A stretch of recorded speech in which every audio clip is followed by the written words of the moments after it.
एक साइंटिस्ट थे जिनको जिंदा जला दिया गया था इस बात के लिए क्योंकि उन्होंने आप गोस्ट में बिलीव करते हैं? क्या भूत प्रेत होते हैं?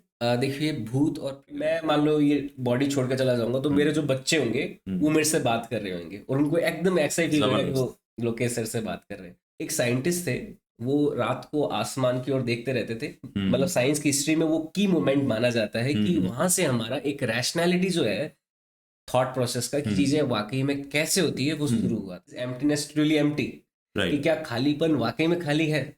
आप देखो ये जो अपन देख रहे हैं ये हवा है, इस हवा को मैं खाली कर दूं तो वो खाली जो है वो क्या खाली है वाकई में।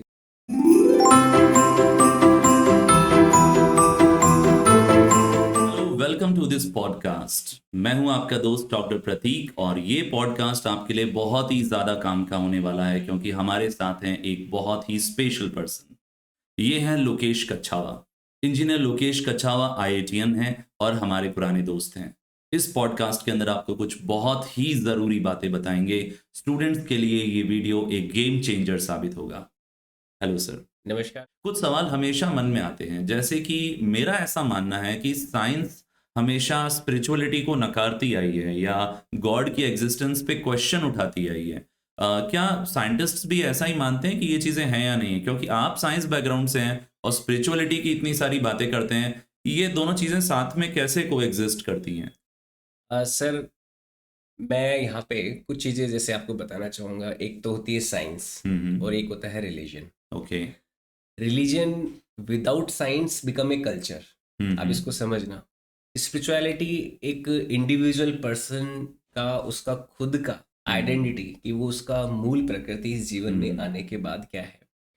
होता ये है कि जैसे जैसे हम बड़े होते हैं, हम्म। हम किस परिवार में हमारा जन्म हुआ, हमारा किस लोकेलिटी में जन्म हुआ, हमारा किस कंट्री में जन्म हुआ, वहाँ का, वहाँ पे कौन सा रिलीजन प्रीडोमिनेंट था, वहाँ हम्म। पे कैसा पहनावा कल्चर डोमिनेंट था, उसी के अकॉर्डिंग हमारा जीवन ढलने लगता है। हम्म। और यहाँ पे होता ये है कि जैसे जैसे हम बड़े होते हैं, हमारा इवन बिलीफ सिस्टम, हम किस हम्म। प्रकार के गॉड पे बिलीव करते हम्म। हैं, हमारा गॉड को प्रे करने की जो लैंग्वेज होती है, चाहे हम अब मन ही मन प्रार्थना कर रहे हो हम्म। वो भी, ये सारा एक्सटर्नली इन्फ्लुएंस्ड होता है, हम्म। 100% एक्सटर्नली इन्फ्लुएंस्ड हम्म। होता है। तो ये जो एक्सटर्नली इन्फ्लुएंस जितना भी कंटेंट होता है, इवन कोई व्यक्ति ऐसा बोल रहा है कि I am teaching you spirituality, hmm. तो उस समय भी वो रिलीजियस प्रैक्टिस ही होती है। लेकिन स्पिरिचुअलिटी कब शुरू होती है? जब पर्सन का खुद का सेल्फ इंक्वायरी जो होती है खुद के प्रति, कि ठीक मैं है। कौन हूँ, हम्म। मुझे जानना है कि मैं हम्म। वास्तविकता में जो ये सोशल नॉर्म्स के अकॉर्डिंग मेरा हम्म। जो अपब्रिंगिंग हुआ है, हम्म। उसके अलावा मैं कौन हूँ, हम्म। मेरा जन्म क्यों हुआ, हम्म। और मेरे जन्म से पहले भी क्या रहा होगा, ये जो संसार में आया हूँ, मैं इस यूनिवर्स का पार्ट हूँ। तो क्या मैं आपको ठीक समझ पा रहा हूँ? क्या यहाँ पर आप रिलीजन और स्पिरिचुअलिटी को थोड़ा अलग बता रहे हैं यस और आप यस कह रहे यस हैं कि साइंस रिलीजन में थोड़ा कम बिलीव करती है बट स्पिरिचुअलिटी पे तो पूरा बिलीव करती है? यस। साइंस का जो ओरिजिन है, जो सबसे हाईएस्ट ऑर्डर के साइंटिस्ट हुए हैं, they were the most spiritual person. Like मैं, आइंस्टाइन? Yes Einstein. और मैं आपको साइंस का जो ओरिजिन हुआ था, हम्म। अगर मैं बात करूं, आपको पता होगा कि आज से 10,000 साल पहले ये पीलियोलिथिक एज आई, बिल्कुल। फिर ये स्टोन एज आया, है ना। तो कई सारे ऐसे एजेस चले होंगे। हम्म। आप देखिए कि 10-11,000 साल पहले वी लर्न पेलियोलिथिक एज में कि कैसे पत्थर को शार्प करना है और हम्म। हंटिंग करनी है। हम्म। वहां से लेके यहाँ तक जो 1600 या 1500 के हम्म। आसपास जैसे साइंटिफिक हम्म। रेवोल्यूशन शुरू हुआ था, तो सबसे पहला जो थॉट था साइंस के रेवोल्यूशन का, एक साइंटिस्ट थे, वो रात को आसमान की ओर देखते रहते थे। मतलब हम्म। साइंस की हिस्ट्री में वो की मोमेंट माना जाता है कि हम्म। वहां से हमारा एक रैशनैलिटी जो है थॉट प्रोसेस का, कि हम्म। चीजें वाकई में कैसे होती है, वो शुरू हम्म। हुआ था। हम्म। तो वो आसमान की ओर देख रहे थे, उन्होंने देखा कि ये जो तारे हैं उनके पीछे ये जो ब्लैक ब्लैक सा दिखाई दे रहा हम्म। है, ये यूनिवर्स का आखिरी एज है क्या? हम्म। मतलब ये जिस हम यूनिवर्स में एग्जिस्ट कर रहे हैं, क्या ये यूनिवर्स का आखिरी एज है? कि भाई कोई लिमिट तो होना चाहिए इसका, कोई हम्म। लिमिट होगा, क्योंकि आज तक हम चीज़ें जो देख रहे हैं वो क्या है? लिमिटेड। हम्म। ये टेबल लिमिटेड है, ये माइक लिमिटेड है, आपकी बॉडी लिमिटेड है, सब कुछ लिमिटेड है। कुछ भी आपको ऐसा दिखाई नहीं दे रहा जो अनलिमिटेड हो। हम्म। तो उसने सोचा कोई ना कोई एज है। फिर उसके दिमाग में सेकेंडरी थॉट है, ये जो एज है, किनारा है, इसको हम मैं पत्थर से खोद के या किसी कुल्हाड़ी से तोड़ सकता क्या हूँ। उस तरफ जा सकता हाँ, तो हूँ? उस तरफ भी जा सकता हूँ। हम्म। फिर कोई एज आएगा तो उस तरफ भी जा सकता हूँ। हम्म। तो उसके दिमाग में ये ख्याल आया कि यार ये तो इनफाइनाइट है। तो उस इन्फिनिटी का जो थॉट था वो डाइजेस्ट नहीं कर पा रहा था। उस एक क्विक मोमेंट ने उसके अंदर जितने भी उसके रिलीजियस बिलीफ थे, चर्च के जितने भी बिलीफ थे, वो सारे गायब कर दिए कि ये सब झूठ बोल रहे हैं, सब झूठ बोल रहे हैं। सब ये यानी false कि एक हम theory इसमें है। ऐसा भी सोच सकते हैं कि शायद ईश्वर, जो भी उसका नाम हम लेते हैं, शायद वो इतना बड़ा है कि उसके सामने हम लोग एक वायरस या बैक्टीरिया की तरह हैं, और अभी आज की तारीख में भी हमारी इतनी हैसियत नहीं है कि हम इन आंखों से उसे देख सकें। शायद एक इसमें बहुत बड़ी मैं- चीज का हम एक छोटा सा टुकड़ा है। नहीं, मैं इसमें आपको बताना चाहूंगा कि माइक्रो और मैक्रो से फर्क नहीं पड़ता, आप कॉन्शियसली कितना इन्वॉल्व हो इस एग्जिस्टेंस में, वो ज्यादा फर्क पड़ता है। ओके। अगर हमसे बड़ा हाथी भी है लेकिन हम उससे साइज में छोटे हैं, लेकिन हम कॉन्शियसली इस एग्जिस्टेंस में कितने ज्यादा इन्वॉल्व हैं, वो डिपेंड करता है कि हम क्वालिटी ऑफ लाइफ या फिर हम कैसे हैं। और सबकी अपनी अपनी इंपॉर्टेंस है। इकोसिस्टम पूरा होता है, हर तरह के माइक्रो ऑर्गेनिजम्स को भी वो एग्जिस्ट कर रहे हैं तो अपन एग्जिस्ट कर रहे हैं, अपन एग्जिस्ट कर रहे हैं तो कोई अपने से बड़े साइज की स्पीसीज एग्जिस्ट कर रही है। तो साइज का कुछ नहीं है, हाँ आपका थॉट कैसा है। जैसे यूनिवर्स में माइक्रो से माइक्रो आप छोटे से छोटा भी सोच के देखोगे, तो छोटे से छोटे में भी जाओगे तो लास्ट में क्या बचेगा, जीरो आ जाएगा। उस जीरो भी वो कहाँ पर है। जैसे एक फिलॉसफी का कॉट होता है कि इज एम्प्टीनेस ट्रूली एम्प्टी, कि क्या खालीपन वाकई में खाली है। आप देखो ये जो अपन देख रहे हैं ये हवा है, इस हवा को मैं खाली कर दूं तो वो खाली जो है वो क्या खाली है वाकई में, वो कोई ना कोई एंटिटी तो है। हाँ वहां पे कुछ ना कुछ तो है। खालीपन भी खालीपन भी तो है। तो एब्सोल्यूट जो एम्प्टीनेस है वो होती नहीं है। तो ये इस तरह के कुछ लॉजिक्स होते हैं जिन पे हमारी कंडीशनिंग हो रखी है बचपन से, और उन्हीं के अनुसार, उन्हीं चश्मों के अनुसार हम इस यूनिवर्स को देखते हैं। ठीक है। साइंस यहाँ पे क्या कहता है कि आपकी जैसे भी कंडीशनिंग हो रखी है उसको हमेशा क्वेश्चन करते रहो। आप साइंस में भी क्वेश्चन करते रहो। यही तो आप तभी आप देखिए कि साइंस में कोई भी थ्योरी आई, उसका अप्रूवल डिसअप्रूवल चलता रहता है, कंटिन्यूअसली इंप्रूवमेंट प्रोसेस होता है। डार्विन पे आज तक सवाल उठ रहे हैं। बिल्कुल उठ रहे हैं। साइंस और रिलीजन में क्या होता है, लेकिन रिलीजन में ऐसा होता है कि नहीं ये जो बुक में लिख दिया गया है, ऐसा लिख दिया गया, ये फिक्स है, ऐसा ही है। स्पिरिचुअलिटी में क्या होता है, there are always aspects of improvement, हमेशा इंप्रूवमेंट होता रहता है। आप देखिए इंडिया में जितने भी बड़े बड़े धर्मगुरु आए, स्वामी विवेकानंद आए, पतंजलि आए, योग वशिष्ठ आए, अभी मॉडर्न में देखे तो ओशो आए, या फिर अभी सदगुरु, जितने भी अभी आजकल स्पिरिचुअल गुरुज देखते हैं, हर एक का अपना एलिमेंट है, हर एक का अपना थ्योरी है, और सारे वेल एक्सेप्टेड है। ठीक है। सभी को एक्सेप्ट किया जा रहा है बिकॉज उनका जो कोर प्रोसेस है थिंकिंग का वो स्पिरिचुअलिटी है, रिलीजन नहीं है। आप देखिए रिलीजन क्या होता है, रिलीजन आर कि ये फिक्स प्रिंसिपल्स है, ये फिक्स थ्योरीज है, इन्हीं को आपको ध्यान रखना है, ऐसा ही होता है, बस ऐसा होता है, इसके अलावा कुछ नहीं सोचोगे, है ना। एक साइंटिस्ट थे जिनको जिंदा जला दिया गया था इस बात के लिए क्योंकि उन्होंने चर्च में बाइबल में एक कोई बात लिखी हुई थी, चर्च के बाइबल में नहीं थी, चर्च के जो रिलीजियस स्क्रिप्चर थे उसमें बात लिखी हुई थी कि जो सन है उसके चारों ओर अर्थ चक्कर नहीं निकालती, सन जो है अर्थ के चारों चक्कर निकालता। उसने बोला था ये गलत है, मैं रात को ऑब्जर्व कर रहा हूँ और मेरे जो ऑब्जर्वेबल डेटा यही कह रहे हैं कि सन के चारों ओर अर्थ चक्कर निकाल रहा है। तो वहां के राजा ने उसको मतलब चौराहे पे जिंदा जला दिया था। तो ये रिलीजन का बहुत ज्यादा बड़बोला हुआ करता था उस समय कि रिलीजन ही रिलीजन है, जो स्क्रिप्चर में बात लिख दी है बस उसी को फॉलो करना, उसी को ही फॉलो करना। अच्छा मैं एक क्वेश्चन और आपसे तो आपको मैं यही बता रहा हूँ कि spirituality and science both have same process of thinking, same process of improvement, but religion is very rudimentary and very limited thing. मैं अपने क्वेश्चन को वापस रीफ्रेम करता हूँ, जो आपने बात बोली उसी से एक लेवल हम और ऊपर जाते हैं कि यहाँ पर रिलीजियस प्रैक्टिसेस हैं बहुत सारी, हम लोग अलग अलग तरह की चीजें करते हैं, हिंदूज कुछ करते हैं, मुस्लिम्स कुछ करते हैं, क्रिश्चियंस कुछ करते हैं, ये हमारी रिलीजियस प्रैक्टिसेस हैं, राइट। एज अ स्टूडेंट आप क्या कर सकते हैं स्पिरिचुअलिटी के अंदर कि आपका अपलिफ्टमेंट हो, मतलब प्रैक्टिसेस को छोड़ के जितनी भी रिलीजियस प्रैक्टिसेस हैं, जैसे योगा, मेडिटेशन, प्राणायाम, या फिर आप कोई नमाज अदा करते हैं, जो भी रिलीजियस प्रैक्टिस है, मैं रिलीजन को क्रिटिसाइज कर रहा हूँ बट रिलीजियस प्रैक्टिस को क्रिटिसाइज नहीं कर रहा। ओके, क्यों? क्योंकि रिलीजियस प्रैक्टिसेस के थ्रू हमारी इनसाइट डेवलप होने का एक प्रोसेस शुरू हो जाता है, और जब भी हमारे अंदर सेल्फ क्वेश्चनिंग की एबिलिटी जनरेट हो गई, वही रिलीजन हमें स्पिरिचुअल भी बना देगा।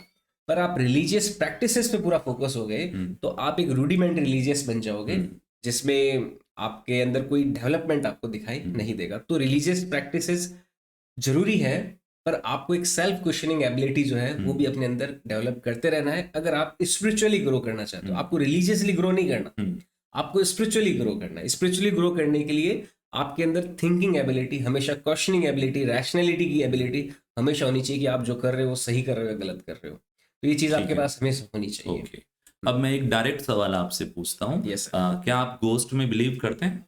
क्या भूत प्रेत होते हैं?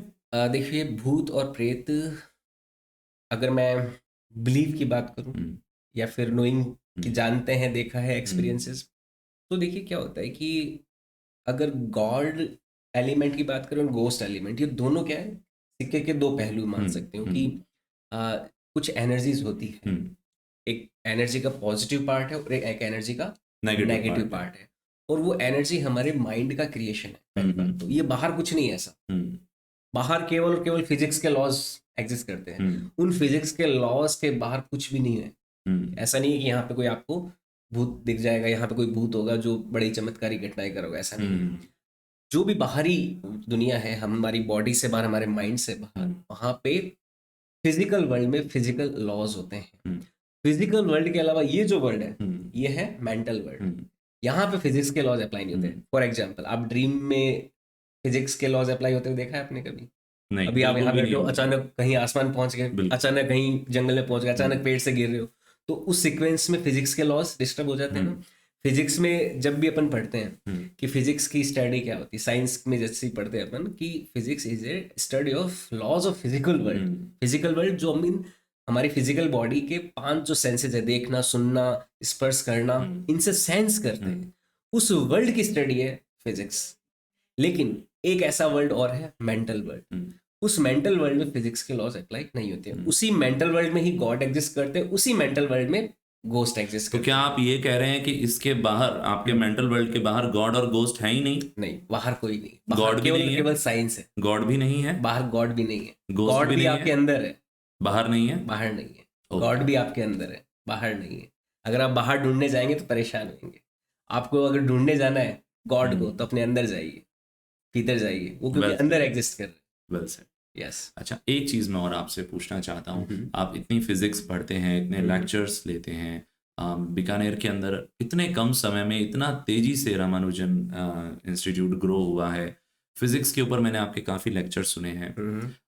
साइंस में हमने आज तक जितनी भी ग्रोथ की है, आपको क्या लगता है टाइम ट्रैवल कितने सालों में पॉसिबल होगा, या ये होगा भी नहीं होगा?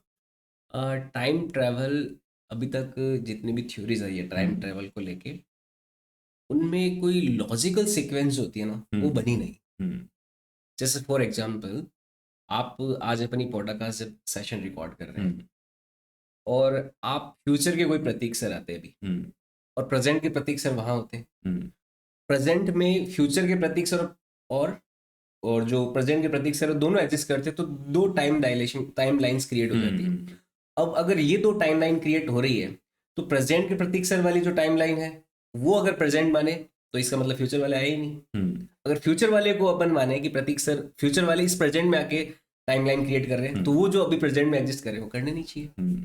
तो ये जो एक है, कभी भी लॉजिकल जो सीक्वेंस होती है ना साइंस की, कि इसके बाद ये, इसके बाद ये, उस लॉजिकल कनेक्टिविटी में ही हमेशा एक कंफ्यूजन का काम किया है इसने।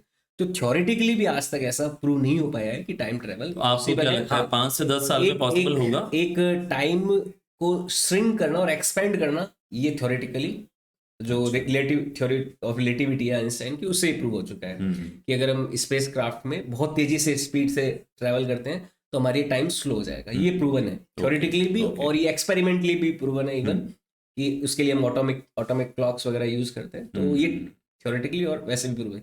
लेकिन टाइम ट्रैवल अभी तक थ्योरेटिकली भी फॉर्मूला, इक्वेशंस, उनसे भी प्रूवन नहीं है। उसमें हमेशा देखा गया है कुछ ना कुछ फ्लॉज है, लॉजिकल फ्लॉज है।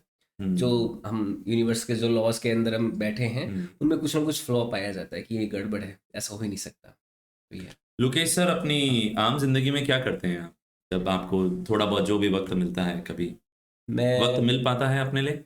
हाँ, मिल पाता है। बहुत सारे वैसे तो चीज़ें चलती रहती है, पर वक्त कभी ना कभी मिलता रहता है। तो एक तो फैमिली के साथ टाइम स्पेंड करना, दूसरा म्यूजिक में काफ़ी शौक है अच्छा। म्यूजिक का, तो बांसुरी पे रियाज चलता रहता है।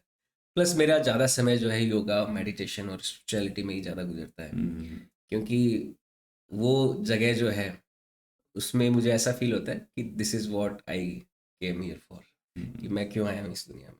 तो वो योगा, मेडिटेशन और प्राणायाम की जो दुनिया है मेरी अपनी, जिसके एक्सपीरियंसेस और जिसकी इंसाइट जो डेवलप होती है, वो मुझे बहुत ज़्यादा एक आई वाली फीलिंग देती है, आई तो एग्जिस्ट। हमारी ऑडियंस जो है, हमारे व्यूवर्स जो हैं, क्या इनके लिए आप फ्यूचर में कोई ऐसा कमिट कर सकते हैं कि सोशल मीडिया पे a day with Lokesh sir हम देख पाएं, या आपका आई एक एम रूटीन?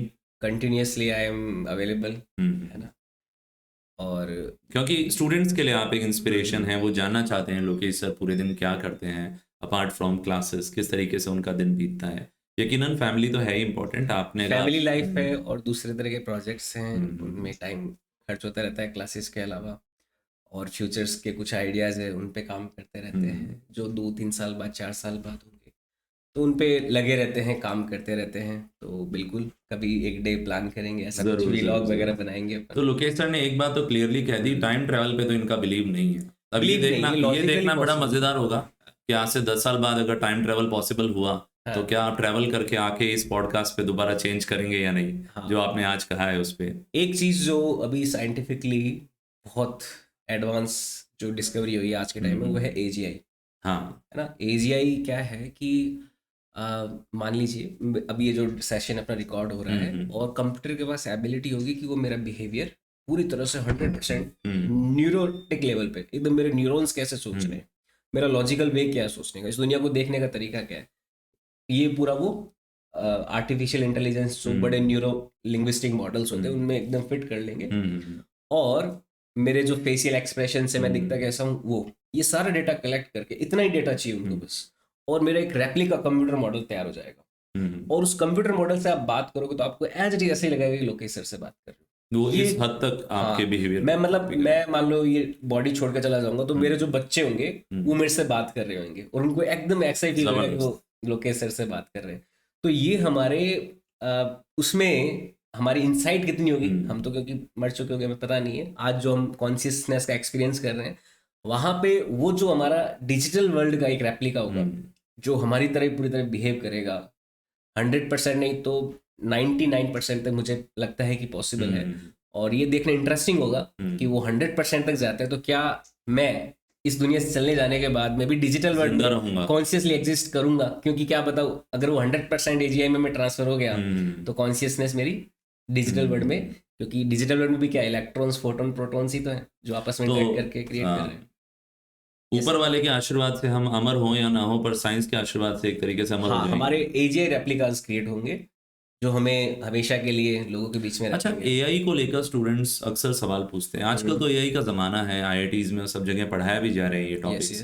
तो क्या आपको लगता है कि रोबोटिक वर्ल्ड और एआईज ये सब टेक ओवर कर सकते हैं दुनिया को?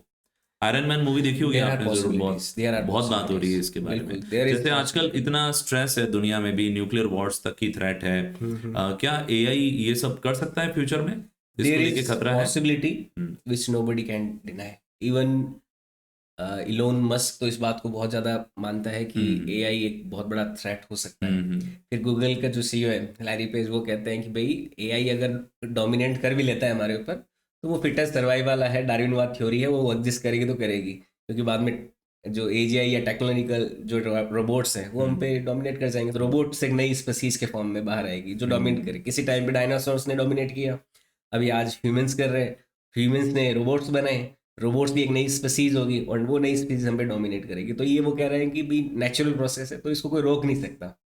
भाई हमारा जो मेंटल डेवलपमेंट हुआ वो हमारे हाथ में थोड़ी ना था, that was also planned by nature. अभी ये जो एआई का डेवलपमेंट हो रहा है, हमें लगता है कि हम इंसानों के कलेक्टिव इफेक्ट की वजह से हो रहा है, पर ये चीज भी कुछ हद तक सही नहीं है। We are also controlled by some supreme conscious, और उसी की ये रजामंदी ही है कि जिसकी वजह से एआई डेवलप हुआ है, और वो हो सकता है एआई भी कंट्रोल कर ले, ऐसी पॉसिबिलिटी है, उसको नकारा नहीं जा सकता। बट लेट्स सी, और वो बहुत जल्दी होने वाला है। आप देखिए कि जब चैट जीटीपी लॉन्च हुआ था 21-22 में, तहलका मचा दिया, और उसके बाद में जो एडवांसमेंट एआई के टाइम में आए हैं, पूरा टेक्नोलॉजी, मार्केट सब बदल चुका है, सारे इकोनॉमिक्स बदल चुका है। साइंस के लोगों से बात करके तो हमेशा ही मज़ा आता है, और इतने यंग और एनर्जेटिक हैं लोकेश सर, बहुत बढ़िया, एंजॉय, बहुत मेरे लिए बहुत मज़ेदार सेशन था ये।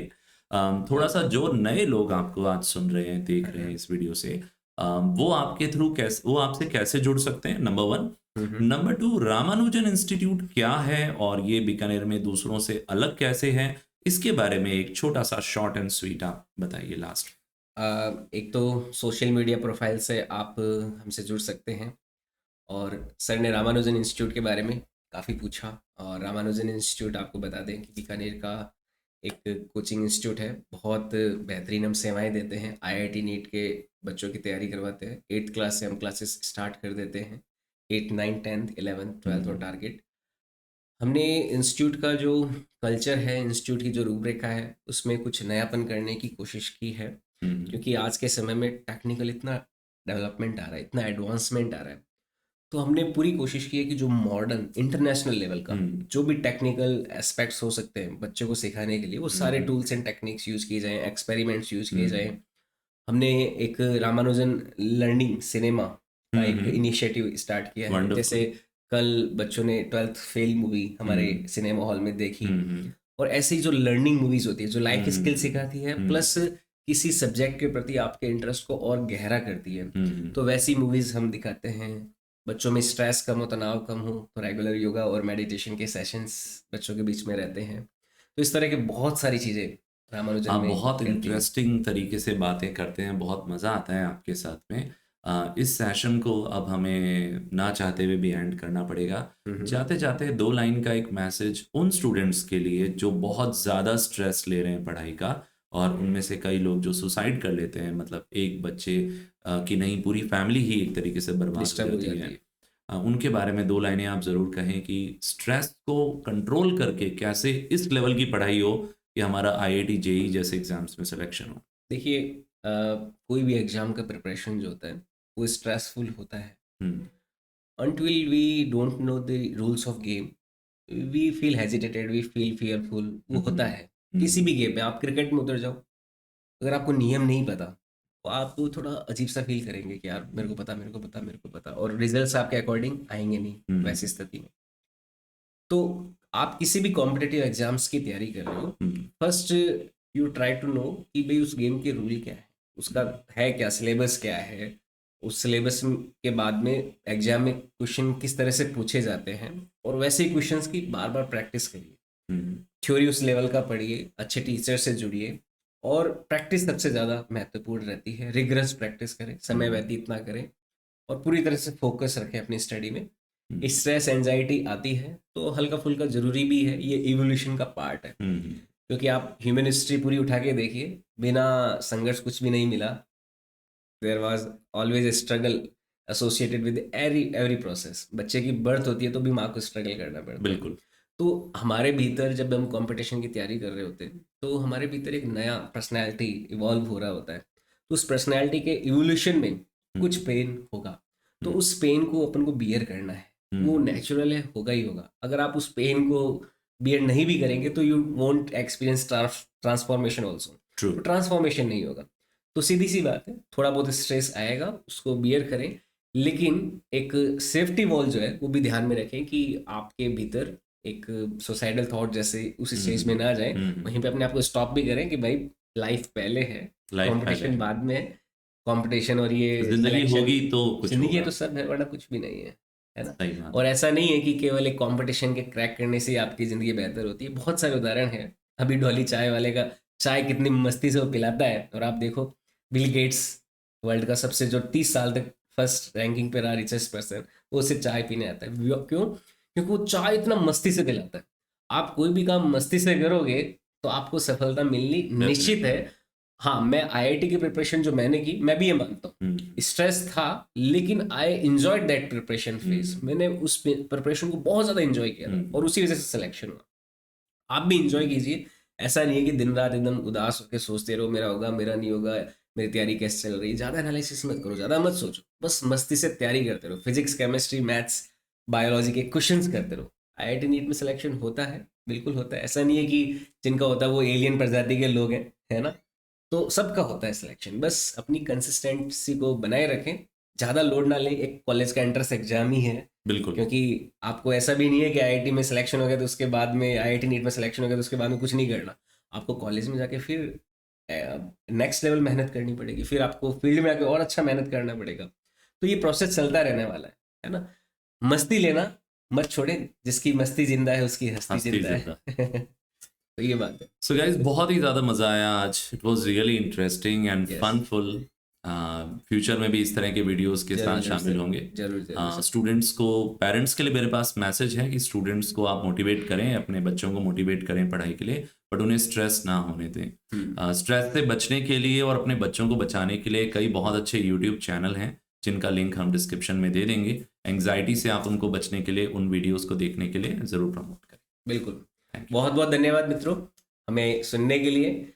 वीडियो को लाइक ज़रूर करें और इसे शेयर भी ज़रूर करें, और अगर हमारे YouTube चैनल को आपने सब्सक्राइब नहीं किया तो उसे सब्सक्राइब ज़रूर करें। हमारा मोटिवेशन बना रहेगा ताकि ऐसा ही कंटेंट डिस्कशन पॉडकास्ट के माध्यम से हम आपके बीच में लाएं। और भी जो क्वेश्चंस आप पूछना चाहते हैं वो कमेंट बॉक्स में बताएं। एक और पॉडकास्ट के साथ फिर मिलेंगे और कुछ और सवाल हम पूछेंगे लोकेश सर से। बहुत बहुत धन्यवाद। जय हिंद, जय भारत।